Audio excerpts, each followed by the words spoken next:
Dios le bendiga a todos. Estoy alegre que hoy seguimos con la serie que estamos haciendo acerca del avivamiento.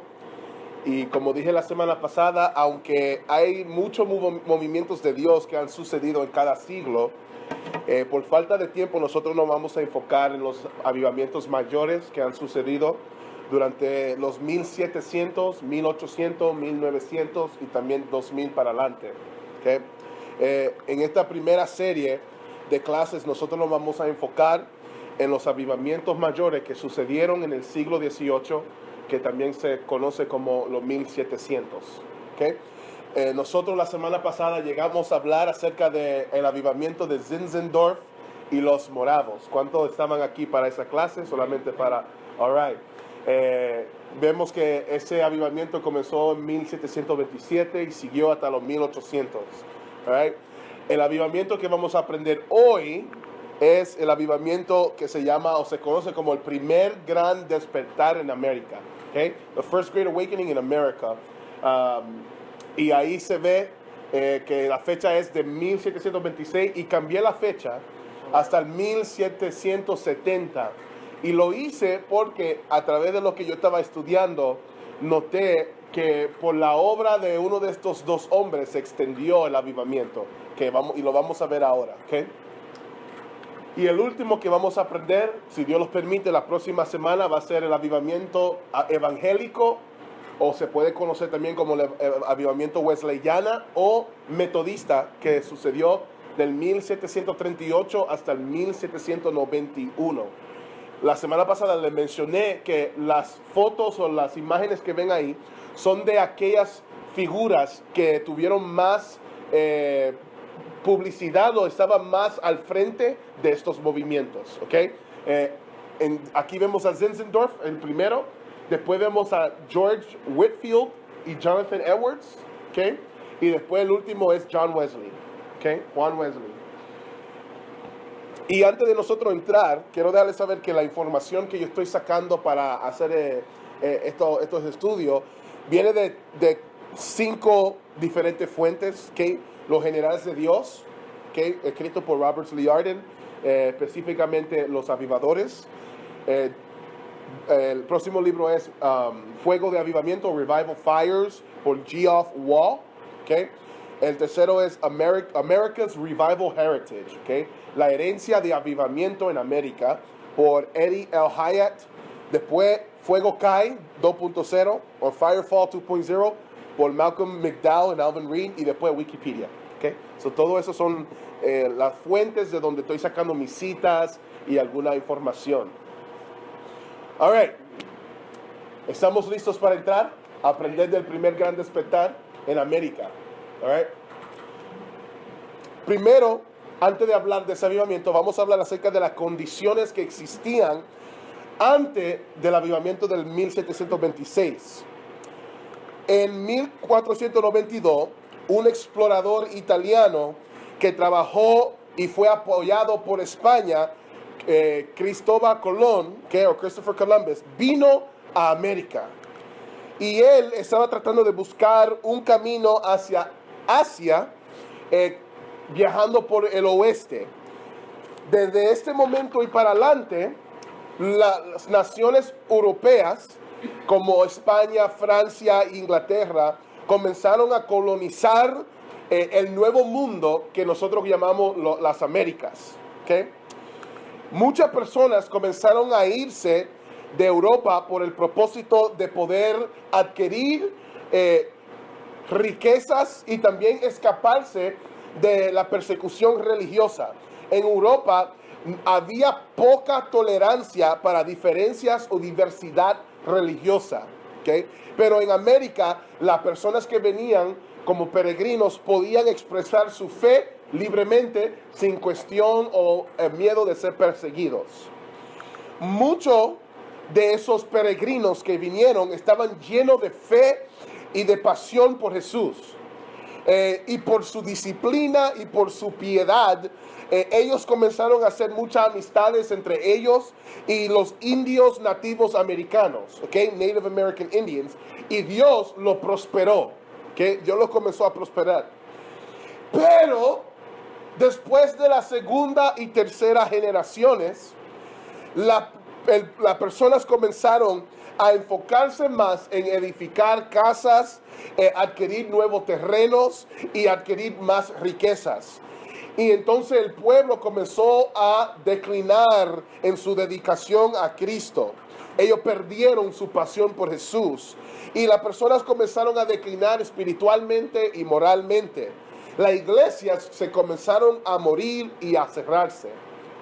De hecho, que tantas personas comenzaron a salir de la iglesia o irse de la iglesia, que los ministros y las iglesias comenzaron algo que se llama el pacto de mitad, the halfway covenant, el pacto de mitad. Right? El pacto de mitad decía esto, que la gente no tenían que ser cristianos ni tenían que ser nacidos de nuevo para ser un miembro en la iglesia. Ellos podían permanecer como miembros y experimentar la mitad de los beneficios de un miembro si se quedaran en la iglesia.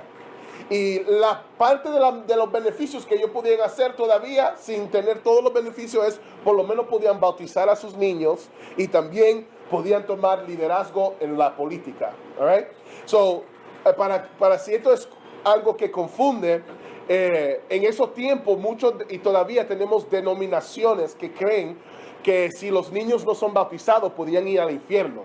So, por eso ellos decían, vamos a darle por lo menos un pacto de mitad, para que así no se vayan de la iglesia, porque entonces por lo menos si bautizamos sus niños y pueden tomar liderazgo en la política, se quedan dentro de la iglesia. De tal era el éxodo de gente que estaban yéndose de las iglesias. 1 en cada 10 mujeres terminaba embarazada antes del matrimonio.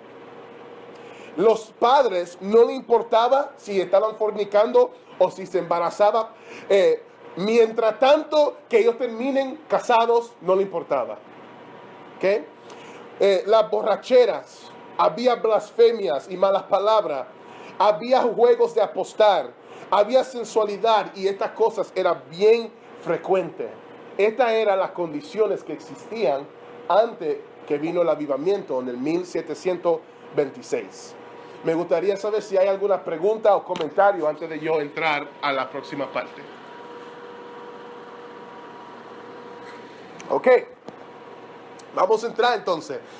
Con estas condiciones tan malas, ¿qué pasó? ¿Okay? Vamos a hablar del comienzo del primer gran despertar. ¿Okay? Primer gran despertar.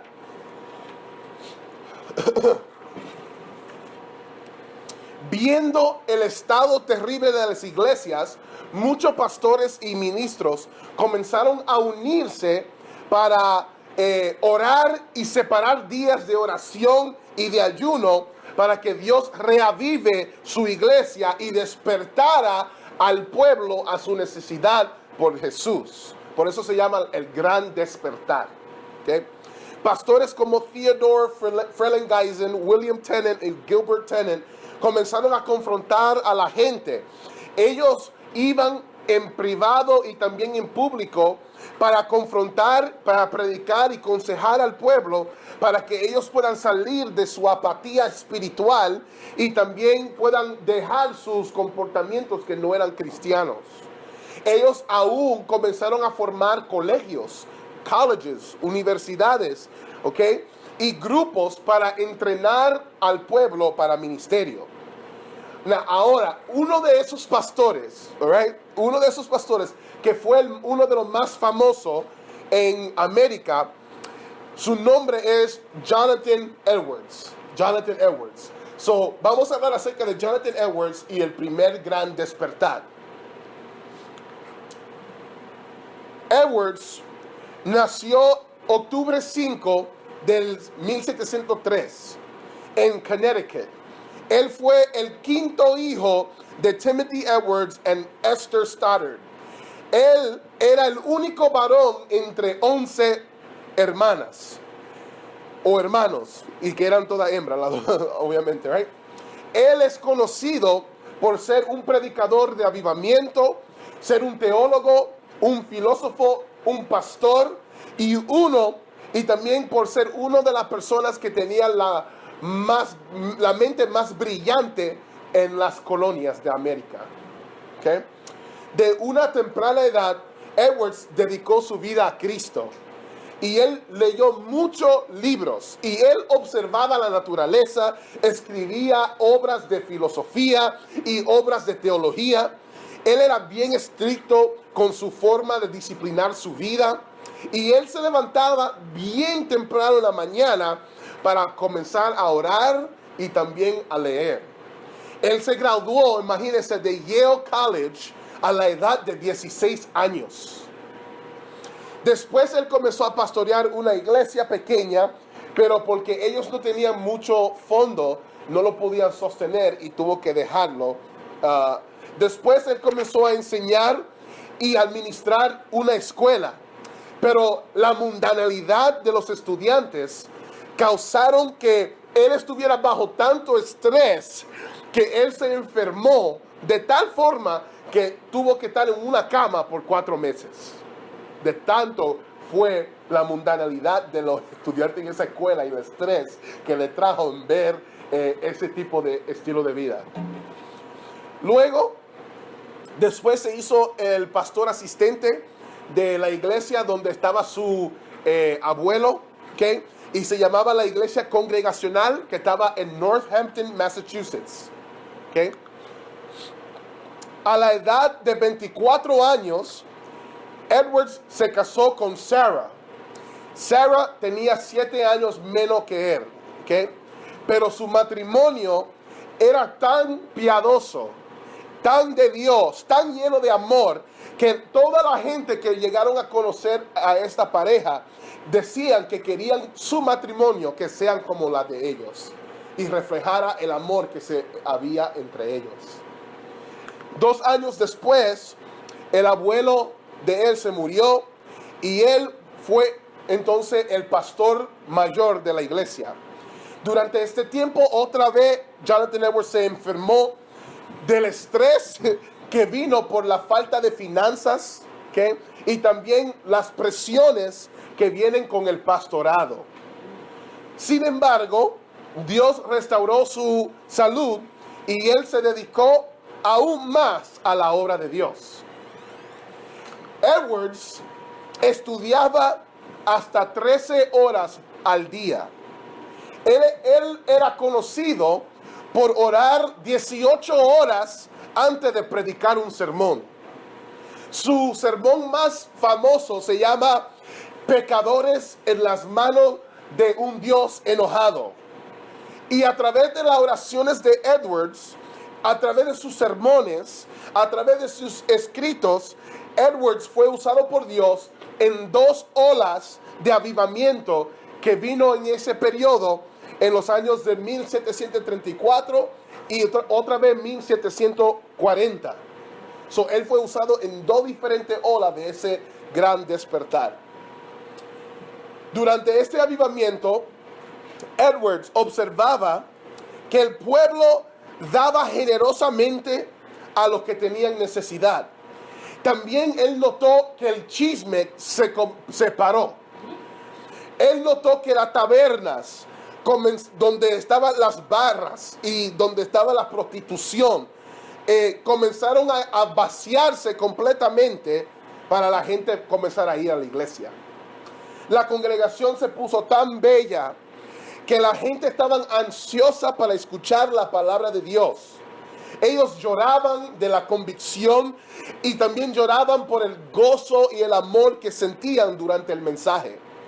Ellos lloraban también en oración por las almas de sus vecinos. Las enfermedades, se reporta, aún se desaparecieron completamente en ese pueblo que experimentaron avivamiento. La gente se comenzaron a poner bien apasionada por Cristo. Pero sabe que aún dentro de esta obra de Dios, este mover de Dios, mucha gente se opusieron a este avivamiento por el emocionalismo y por las manifestaciones que ellos consideraban muy raras que sucedían durante el avivamiento. Aquellos que querían mantener el orden viejo o la estructura tradicional y la seriedad tradicional que había en sus cultos. Ellos eran conocidos como el grupo de las viejas luces.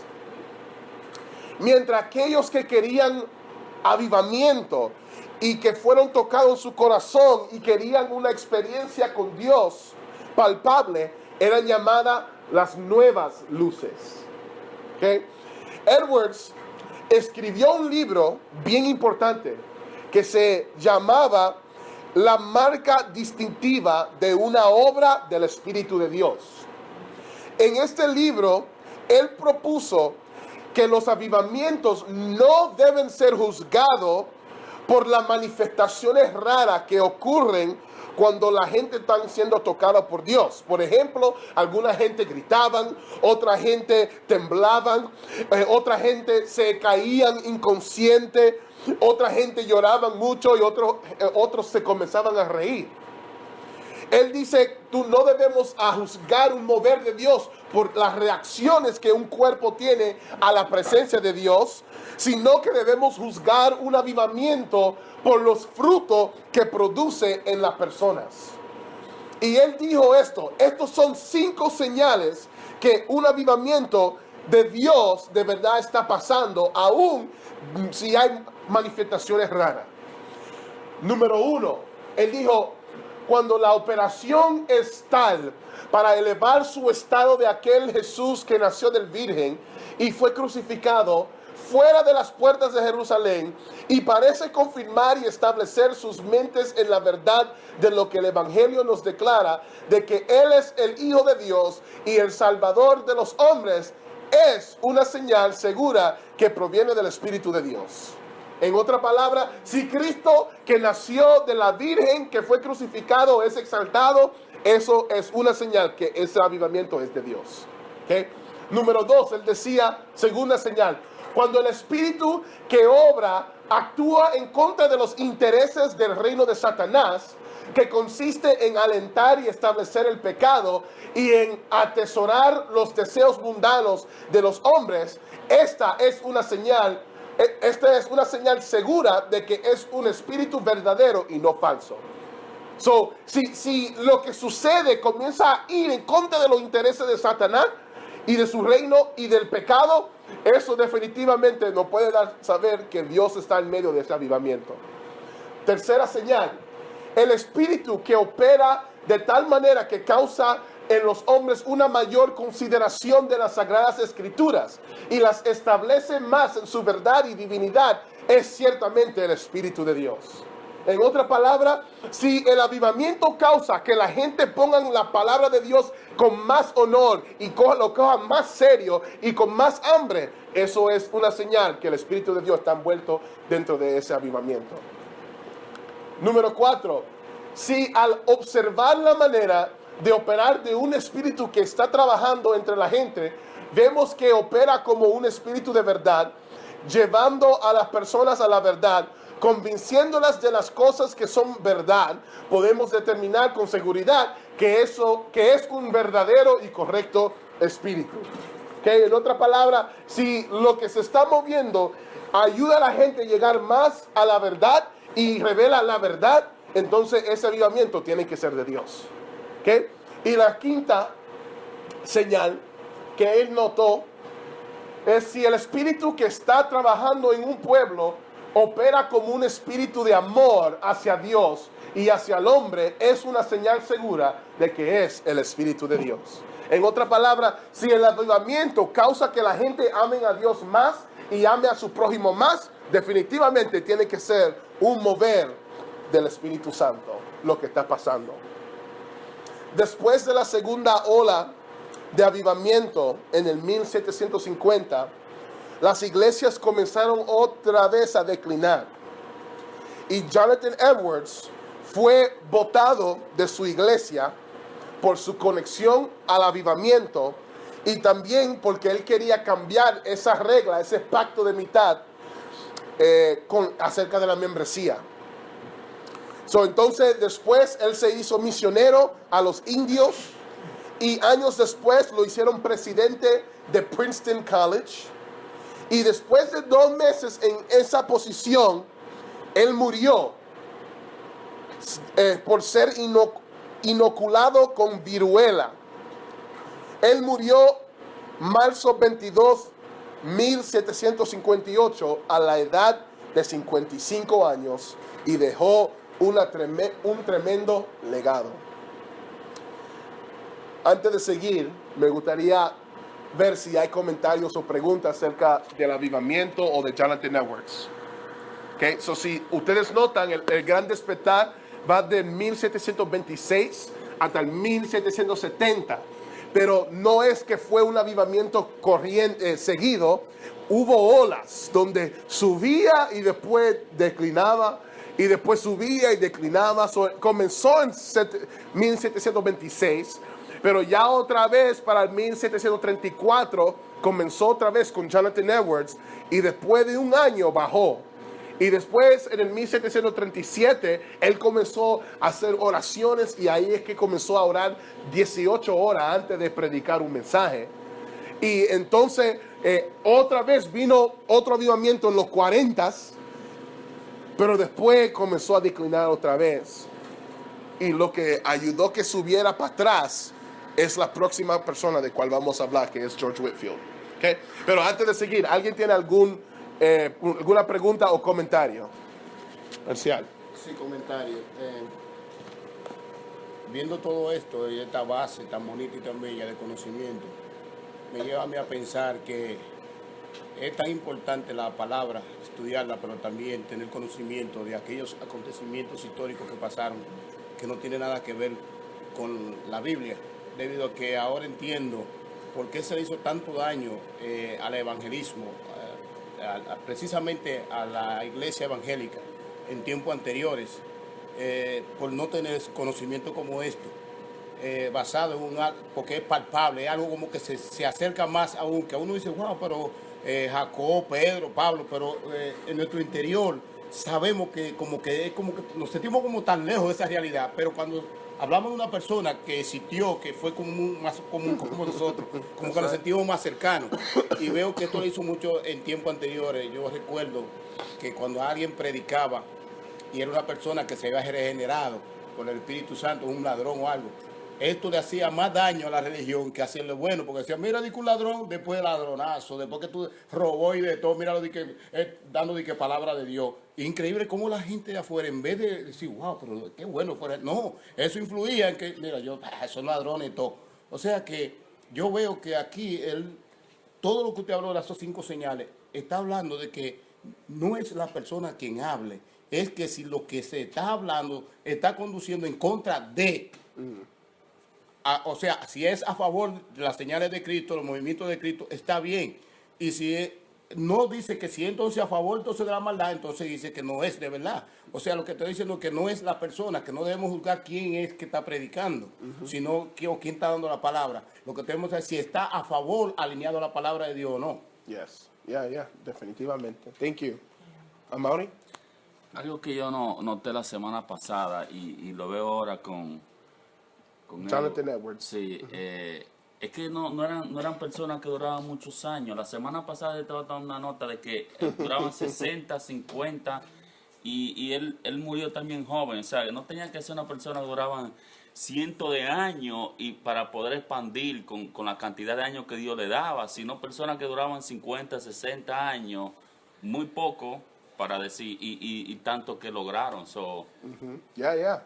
Y vamos a hablar de eso más después, pero es una buena observación, bien correcto, es verdad. Muchos se dedicaban y entregaban todo y muchas veces no se cuidaban bien, aunque querían hacer lo que querían hacer por Cristo, y por eso también morían tan temprano.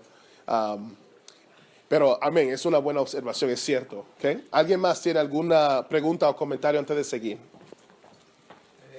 Que a mí me impresionó cómo a él lo botaron de la iglesia por envolverse con el avivamiento, ¿me entiendes? Eso me impactó. O sea, yo no sabía esa información acerca de Jonathan Edwards, pero me impacta porque el avivamiento es algo que yo diría que es un evento que el reino de Satanás le tiene miedo, ¿me entiendes? Y él va a hacer lo posible para remover a todo el que está envuelto en eso. That's right. Y Jonathan Edwards estaba envuelto tanto en eso que la iglesia lo terminó votando, Yeah. So, nada, que uno no puede esperar siempre que los reciban, cuando se trata de envolverse en avivamiento, sino que uno tiene que estar a la expectativa de que cualquier cosa puede pasar Yeah. para que la gente trate de determinar lo que Dios está obrando. Amen. Amen. Awesome. Awesome. Thank you for sharing that, man. All right. Awesome. All right. Si no hay preguntas, entonces déjame seguir. Vamos a tomar ventaja de este tiempo. So, Jonathan Edwards fue una de las figuras más pública durante este avivamiento, pero aún por encima de él estaba otra persona que era más público, más popular, y era la persona llamado George Whitefield. Okay? So vamos a hablar acerca de George Whitefield y el primer gran despertar. Ciertamente, la persona o la figura más grande y pública durante este avivamiento era George Whitefield. Él era un sacerdote anglicano, un evangelista y también un predicador de avivamiento.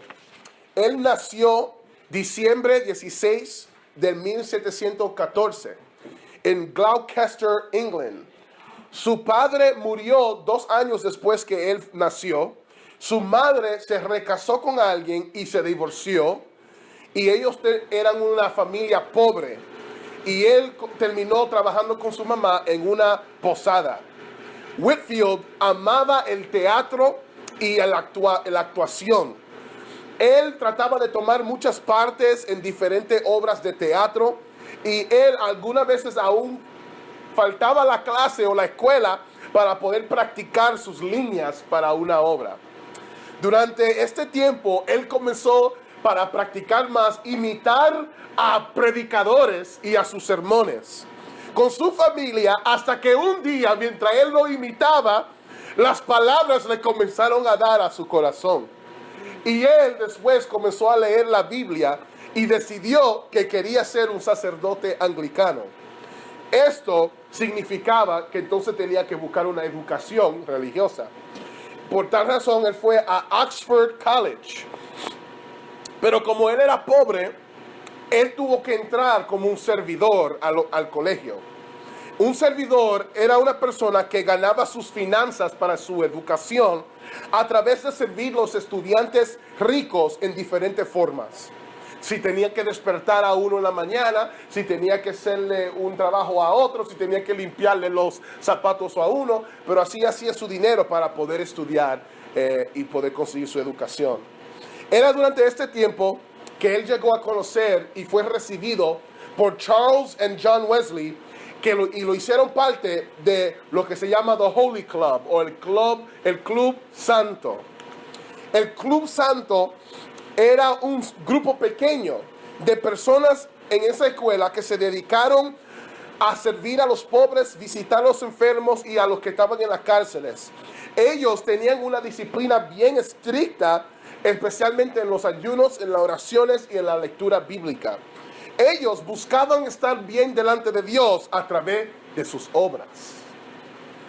Pero después de leer un libro llamado La vida de Dios en el alma del hombre, en cual el autor Henry Scougal propuso que la verdadera religión no tenía nada que ver con buenas obras, sino con una unión del alma con Dios y Cristo siendo formado en sus corazones.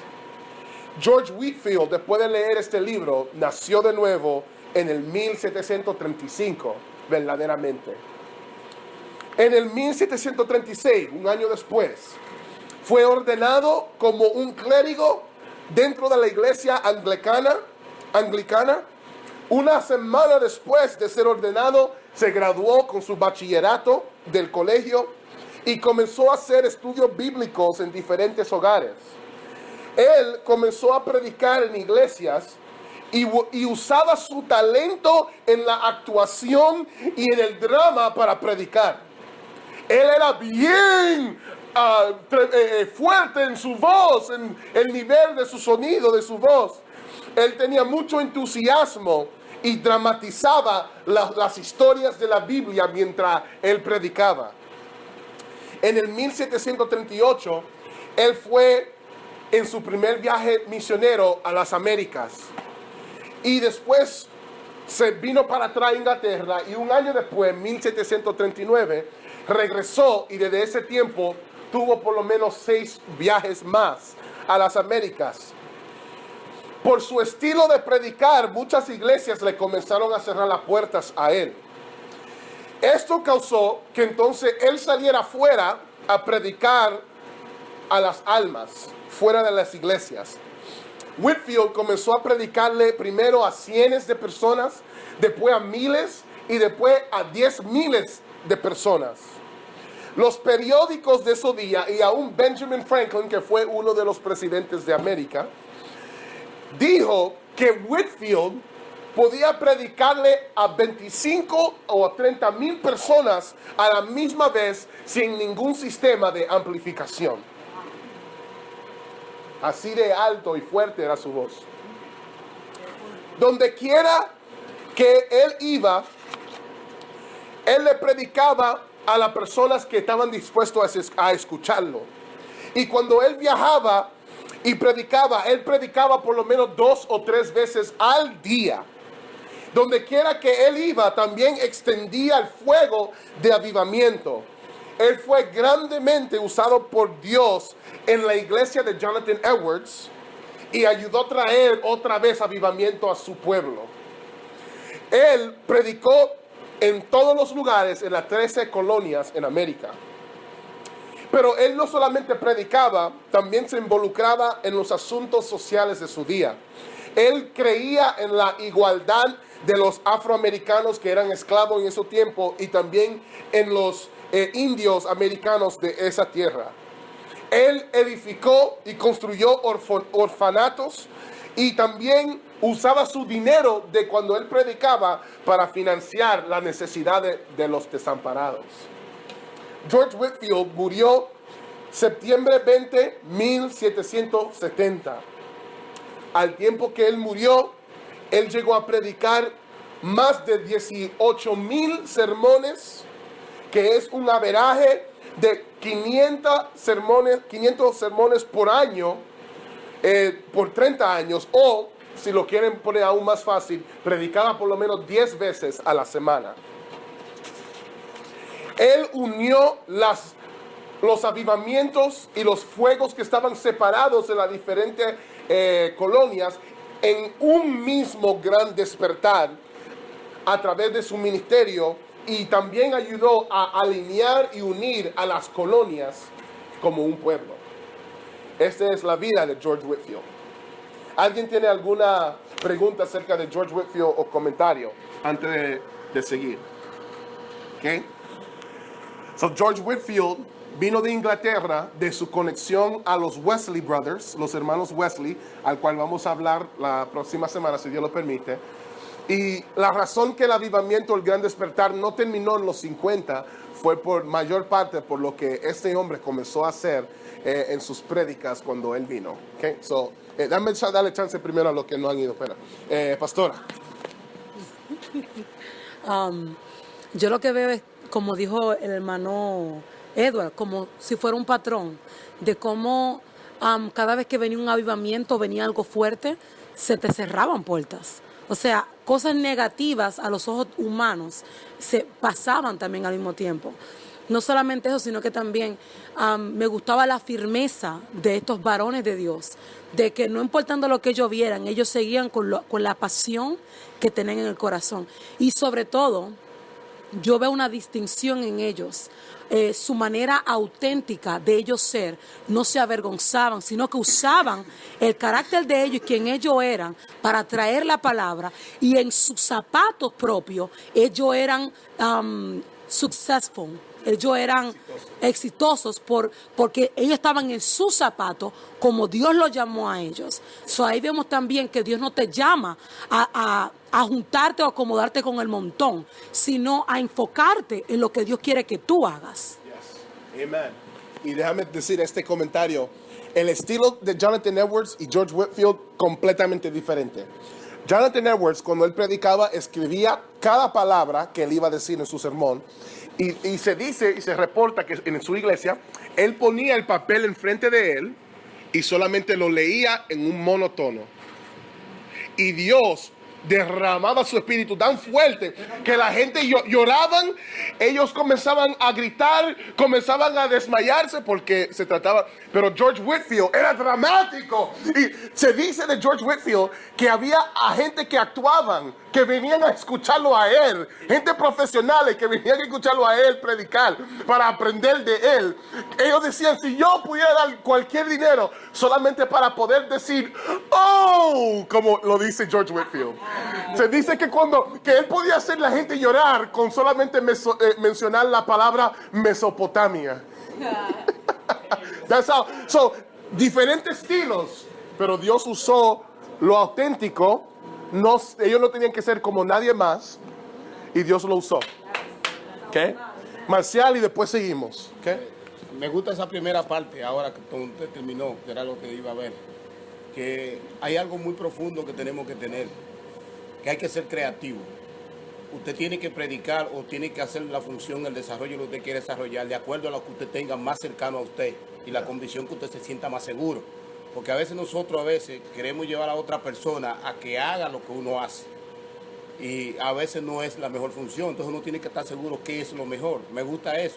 Mira cómo él llevó su talento, muy diferente, como usted mismo dice, a lo de Edward. Él lo llevó, lo personificó en lo que él quería llegar. Y si lo seguía haciendo era porque le daba resultados. Yeah. Yo estoy seguro que muchas personas así estaban con él, otros que no. Pero tú tienes que guiarte por lo que tú tienes más facilidad a tu mano. Lo otro que me veo es que ahí le voy a hacer la pregunta es, dice que cuando él empezó el grupo, empezaron haciendo y ellos visitando a los enfermos, visitando a los pobres, ayudando a los pobres. Pero dice que una vez él leyó un libro, cambió la tonalidad, cambió su forma, parece, de pensar, cuando usted dijo que nació de nuevo. Pero ahí como que quedó un vacío. Entonces mi pregunta es, cuando hubo ese cambio de transformación, ¿qué fue la idea central que no se notó ahí claramente, por la cual entonces corrió la siguiente, o sea, el fluir de él? Es que dejaron de entonces de hacer aquello y se concentraron solamente en lo que vio, porque como que se quedó ahí, no habla claramente qué fue lo que leyó, qué cambió su forma de ser para llegar a un nuevo nacimiento. Yes. Buena pregunta, y es una buena observación. Por falta de tanta información tengo que cortar cosas, pero te voy a dar una parte de la película que no mencioné, ¿ok? So, cuando ellos estaban en este club, ellos eran personas que cogían serio las cosas de Dios. Pero en ese tiempo, la idea de la necesidad de tener una experiencia con Dios no era tan obvio para ellos. Ellos todavía se reían, se dejaban dirigir por el pensar que la religión tenía que ser algo intelectual, tenía que ser algo de obras. Entonces ellos hacían lo que tenían conocimiento de hacer. Pero lo que sucedió es que George Whitefield, cuando leyó este libro que hablaba de que la verdadera religión no es de lo que tú puedes hacer por Dios, se trata de la intimidad, la unión entre tu alma y Él, y también en Cristo ser formado dentro de ti. Eso es lo que le trajo la luz, y por eso entonces Él vino a ser justificado por la fe. Esto entonces le trajo a Él una nueva energía, le trajo gozo, porque las otras obras, tratar de agradar a Dios por obras te trae carga, te trae condenación. Eso lo dice la misma palabra. Él recibió como una nueva energía, booster. No paró de hacer lo otro, pero ahora lo hacía por un fluir de sobreabundancia. Los Wesley Brothers no aprendieron esta lección hasta 3 años después. George Whitefield, que era el más joven de ellos, tuvo esta experiencia de nacer de nuevo en 1735, pero los Wesley Brothers, Charles and John, no nacieron de nuevo hasta 1738, 3 years later. No, I imagine that he did, pero ellos tenían la misma mentalidad. Él lo hizo, sí. Here it says that, Wesley no creía en ser salvo por fe, por obras. O cuando él habló con Yes, yeah. So, ellos tratan, porque pero no, yo no me quiero entrar ahí, por eso no me estoy entrando, porque cuando hablemos de Juan Wesley, va a ser mucho, vamos a entrar en más detalle, yo no quiero entrar ahí todavía. Pero sí, él obviamente comunicaba eso, pero los Wesley Brothers todavía no estaban listos para recibir esa información. Ellos no estaban listos todavía. Pero siguió las buenas cosas, como se vio lo que él comenzó a hacer, aún cuando él venía en los viajes misioneros a América. ¿Okay? So, eso fue la diferencia, que ahora hubo una libertad espiritual en su alma y ya no hacía eso para agradar a Dios, sino porque ya estaba agradecido por lo que Dios hizo en él. Okay? All right. Woo! All right. So, vemos lo que pasó con Jonathan Edwards, vemos lo que pasó con George Whitefield. Ahora, ¿cuál fue el resultado? Los resultados del primer gran despertar. Okay? Vamos a hablar de los resultados. Resultado número 1. Una religión del corazón. Este avivamiento hizo la fe una cuestión de ambos, el corazón y experiencia, y no solamente el intelecto. Eso es lo que estaba mencionando. Antes era, si tú crees esta doctrina, si tú estás de acuerdo con estas enseñanzas, tú eres un cristiano. Si tú fuiste bautizado como niño, si tú eres parte de un hogar cristiano, tú eres cristiano también. Eso era el pensar, pero después de este gran despertar, la gente comenzaron a ver que la fe es algo, la justificación viene a través de la fe y tiene que ver una experiencia individual con Dios. Y se hizo algo no solamente intelectual, por algo del corazón. ¿Okay? Número 2, un enfoque sobre la oración. Este avivamiento ayudó también a traer una dependencia mayor sobre la oración para ver a Dios moverse en avivamiento. ¿Ok? Número 3, el evangelismo y misiones. Si están notando aún de la semana pasada, uno de los resultados cuando viene avivamiento es acerca de el evangelismo y misiones. ¿Ok? Nuevos métodos de evangelismo se comenzaron a usar durante este gran despertar. ¿Ok? Y comenzamos a ver el surgimiento de predicadores itinerantes durante este tiempo. Okay? Itinerant preachers. So, eso significa gente que tenían un sistema donde ellos iban y predicaban y se movían. Como tenemos evangelistas hoy, que para nosotros es normal que ellos vayan a esta iglesia, después de esta iglesia, y viajan, y después vienen otra vez. Eso no se hacía antes así. Pero después de este avivamiento se comenzó a ver estos nuevos métodos. Y vamos a ver más cosas. Para mí, cuando hablemos de John Wesley, ojalá que yo le pueda hacer, que yo no lo dañe, de tan awesome de lo que Dios hizo a través de él. ¿Okay? Pero, número 4, renovación teológica. ¿Okay? A través de este avivamiento vino otra vez un énfasis de las doctrinas de la Reforma, especialmente la doctrina de la justificación por la fe y la necesidad de nacer de nuevo. Recuerda cuando hablamos de Martín Lutero, los 25 tesis, que él estaba peleando en contra de la idea que tú puedas ganarte o comprar el perdón de Dios. Y por un verso, la mitad de un verso, por la fe vivirá el justo. Eso fue lo que le abrió la mente y nació de nuevo Martín Lutero. Eso es parte de la doctrina de la Reforma, ¿okay? Que nosotros comenzamos a tener otra vez. Pero aquí se vino un énfasis de nuevo sobre la necesidad de nacer de nuevo a través de la fe. ¿Okay? Número 5, vemos trabajar hacia el ministerio social y asuntos de justicia. ¿Okay? Este avivamiento trajo un énfasis de nuevo sobre la necesidad de hacer una diferencia en los males de la sociedad en su tiempo. Por eso construían orfanatos, por eso construían escuelas para darle educación, por eso se predicaba en contra de la esclavitud. Se vio la necesidad de involucrarse también en las cosas sociales, políticas de su tiempo.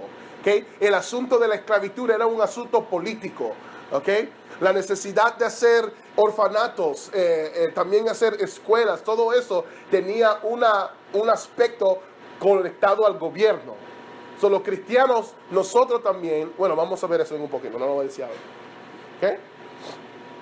quiero hablar de las fortalezas y debilidades del primer gran despertar. Como nosotros queremos aprender de estos gran hombres de Dios y estos gran movimientos de Dios, es importante que nosotros también podamos mirar a las cosas que ellos hicieron bien y las cosas que no hicieron bien, para nosotros saber qué imitar y qué evitar. Amén. Vamos a comenzar hablando de las debilidades del movimiento del gran despertar. Número 1, imitar métodos y estilos externos. Había un hombre durante este avivamiento que trató de predicar y ministrar como George Whitefield. Él se ponía emocional y trataba de dramatizar también.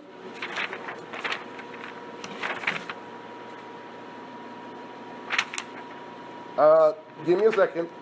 Estoy viendo a dónde está mi papel. Mira eso, mira dónde está esto, padre. Ok. Pero llevó lo que él estaba imitando a un extremo y en verdad aún terminó en un hospital mental. Ok. Él se desnudó y hizo alguna cosa. Por eso lo pusieron ahí. Aunque él luego se arrepintió de lo que él hizo cuando salió del hospital. Okay. Esto trajo mucho descrédito al avivamiento. Especialmente las manifestaciones del Espíritu y a las reacciones emocionales que las personas tenían cuando eran tocados por Dios. ¿Qué aprendemos de esto? Es bueno celebrar lo sobrenatural que el Espíritu hace entre nosotros durante el tiempo de avivamiento, pero eso no debería ser nuestro enfoque. Tampoco no debemos tratar de imitar, manipular o forzar ciertas reacciones. Nosotros necesitamos estar bien, tener mucho cuidado en todo lo que nosotros hacemos que pueda dañar el testimonio o descreditar el mover de lo que Dios está haciendo. ¿Okay? Yo sé que cuando alguien que nosotros admiramos está ahí, nosotros vamos a recibir cosas que vamos a aplicar a nuestra vida. Eso está bien. Pero cuando tú tratas de imitar para tratar de manipular a la gente o tratar de tener la misma reacción de la gente que esa persona tuvo, ya tus motivos están mal. ¿Ok? Y no debemos tratar de... Por eso que yo le digo a ustedes, cuando oren por gente, no lo empuje. No lo empuja. Yo no sé lo que hay en la iglesia pentecostal que pensamos que si la gente no se cae cuando estamos orando, no hubo unción y que Dios no hizo nada. Que no empuje a nadie. Tú lo pones levemente sobre su cabeza o su cuerpo, whatever, pero no empuje, porque por eso ha desacreditado cuando alguien se cae y la gente dice, yo sé lo que es eso. Y también eso significa que no te dejes caer si Dios no es el que te está moviendo, tú no lo estás sintiendo. Todo eso, tenemos que tener mucho cuidado con en tiempo de avivamiento, de no hacer cosas que puedan desacreditar lo que Dios está haciendo. ¿Ok? Debilidad número 2, no tomar el cuidado adecuado del cuerpo. Edwards sufría mucho de problemas de salud durante su tiempo de ministerio. Whitefield, aun cuando los doctores lo aconsejaron a limitar la cantidad de veces que él predicaba, o por lo menos que limitara cuánto él viajaba, él dijo, yo prefiero quemarme que oxidarme por Jesús.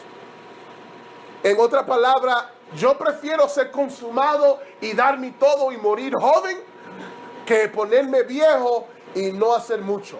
¿Okay? Y él explotó su cuerpo de tal manera que murió joven a la edad de 56 años. ¿Okay? So vemos aquí, o la edad de 55. Aunque nosotros queremos ser apasionados por la obra de Dios, también necesitamos recordarnos que debemos dormir, debemos comer bien, debemos tomar tiempos de descanso cuando lo necesitamos. Está bien si tú tienes la mentalidad de Whitefield, pero ¿cuánto más hubiera hecho Whitefield si él hubiera cuidado su cuerpo y vivido más tiempo? ¿Okay? ¿Cuánto más? Y déjame decirle que durante tiempos de avivamiento se puede hacer. Tú puedes descansar, tú puedes trabajar duro, hacer mucho por Dios y tener tu tiempo de descanso, tu tiempo de comer bien y lo vamos a ver, esto fue algo que John Wesley hizo bien. John Wesley murió a la edad de 88 años. Y él viajó más de 250,000 millas sobre caballo, dando vuelta y vuelta y vuelta y vuelta predicando. ¿Okay? Pero él tenía una disciplina cuando se levantaba, a qué hora se tenía que acostar, cuándo él tenía que comer, toda esa cosa lo tenía. Él cuidaba, chequeaba su cuerpo, todo eso. Y por eso que el avivamiento que él tuvo duró mucho más tiempo que este avivamiento. ¿Okay? Debilidad número 3. Un sistema inadecuado de discipulado. ¿Okay? Aunque Edwards y Whitfield fueron usados grandemente por Dios para extender el fuego de avivamiento, el fuego muchas veces se apagaba porque ellos no tenían un sistema adecuado para discipular a la gente y mantener el fuego ardiendo. Esto es algo que aún Whitfield admitió, y él dijo que sus seguidores eran como una soga de arena. Imagínate, la arena tú lo coges y era mucho, pero no había firmeza. Nuestra meta no debe ser solamente ganar almas, sino también discipularla y poder desarrollar en ellos el carácter cristiano, cual ellos puedan reproducir más cristianos. ¿Okay? So, aprendemos de estas debilidades. Amaury, tenía una pregunta o un comentario. Creo que fue en el avivamiento de Toronto. Yo estaba leyendo, creo que era el libro de Randy Clark, Will Johnson, o no. Él estaba diciendo que o la esposa de un predicador fue tanto el avivamiento, pero ella descuidó su familia. Yeah. So, ella sí estaba en el avivamiento, pero él no recibió tanto ese avivamiento porque ella lo descuidó a él. Entonces para él le dio mucha brega entrar y penetrar a donde ella estaba, porque ella se penetró tanto y que descuidó su familia. Y a él fue mucha brega tratar de estar en la misma sintonía con ella. Yeah. Tú sabes, le voy a decir algo y tengo que continuar, I'm sorry. Pero Whitfield se casó con una esposa, yo no lo mencioné, y él se casó solamente por ministerio. Y eso fue un acuerdo que los dos estaban de acuerdo. La mujer dijo, amén. Él dijo, yo quiero que tú sepas que el evangelismo y el ministerio siempre va a venir primero para mí. Y ella dijo, amén. Y le fue de ayuda idónea a él. Sin amor entre ellos, se casaron y lograron hacer mucho. Y aún él dijo, cuando ella se murió, que él sintió como su mano derecha que fue cortada. Le hizo tanta falta. ¿Okay? Pero vemos que muchos nos involucramos tanto en las cosas de Dios que comenzamos a descuidar la familia, y eso también es algo importante que se tiene que cuidar si queremos durar. ¿Okay? Si tú no estás pensando en durar mucho y tú quieres quemarte para Jesús, como dijo George Whitfield, amén. ¿Okay? Pero eso es algo que John Wesley hizo mal. ¿Okay? Cuando lleguemos a hablar de él. Alguna gente no tiene llamado para casarse. Alguna gente tiene llamado para quedarse solteros para Jesús. No, la iglesia, como nosotros siempre queremos empujar que la gente se case, que se case. Tú no sabes si Dios es la voluntad de Dios que esa persona se case. Mejor, si es la voluntad de Dios, vamos a orar para que Dios te traiga una pareja que sea para ti. Pero si se une, si llega a casarse, se tienen que cuidar, se tienen que ayudar. ¿Ok? Vamos a seguir aquí, me falta poco tiempo. Fortalezas. Número 1, los pastores e iglesias pusieron un fuerte énfasis en la oración unida para el avivamiento. ¿Okay? Se vio que ellos hicieron muy bien cuando se necesitaba avivamiento. Se mandaban cartas, acogían días separados para unirse en oración y ayuno para ver avivamiento venir. Número 2, los cristianos se involucraron en los problemas sociales de su época. ¿Okay? Es importante que nosotros también veamos cuáles son las necesidades de nuestra comunidad y de nuestra nación y ver cómo nosotros podemos ser una diferencia. ¿Okay? ¿Cuáles son las necesidades de nuestra comunidad? Gente en desempleo, padres que no se quedan con sus hijos, ¿verdad? Gente con el aborto, la homosexualidad, la inmigración. ¿Okay? Todas estas cosas son cosas importantes que debemos ver cómo ayudamos. All right? Nosotros no debemos vivir como una iglesia que solamente se enfoca en lo espiritual. Tenemos que estar, la educación. Ustedes saben lo que yo he podido aprender acerca de lo que nos están enseñando a nuestros hijos en la escuela pública. Es malo. Ellos no están, it's not good. Okay? Aún los maestros que están en el Department of Education, cuando yo hablo con ellos o gente que están en alto rango, me dicen la condición de la cosa, que no tan bueno. Pero como la gente no se educan y no buscan y no se... Pero en los tiempos desde antes, la iglesia era el que siempre estaba al frente de los asuntos políticos y los asuntos de la sociedad y los asuntos de la comunidad, la iglesia. Pero hoy nosotros que hemos querido separar, solamente enfocarnos en predicar el evangelio y orar, y eso es bueno, tenemos que hacer eso. Pero también nuestra parte es ser sal y ser luz. ¿Okay? La última, la fortaleza, los grandes predicadores se enfocaron en predicar el evangelio de Jesucristo y la necesidad de nacer de nuevo. Ellos no pusieron tanto énfasis en tomar una reacción emocional de la gente. Ellos estaban interesados en que la gente fueran salvas. Todo lo que sucedía sobrenaturalmente para ellos era un extra. ¿Okay? Nosotros definitivamente queremos lo sobrenatural, debemos buscarlo, debemos pedirlo, debemos orar por ello, pero debemos estar enfocados que en las almas de las personas importa, que también el evangelio de Jesucristo se tiene que predicar más que cualquier otra doctrina. Cuando yo escucho muchos evangelistas afuera predicaron de faldas y predicando de pantalones y predicando de pelo y predicando de cine y yo digo, eso no es el evangelio, ¿por qué tú estás predicando eso allá afuera? En la iglesia, si tú piensas eso, predícalo en tu iglesia, pero cuando tú estás evangelizando afuera, es Jesucristo y el crucificado que se tiene que ministrar. ¿Ok? All right, la conclusión. Nosotros vemos aquí, este avivamiento nos enseña a nosotros el poder de unirnos uno con otro en oración para buscar avivamiento.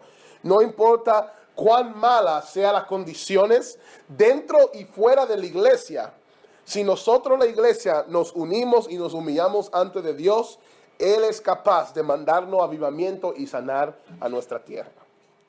Amén. Amén.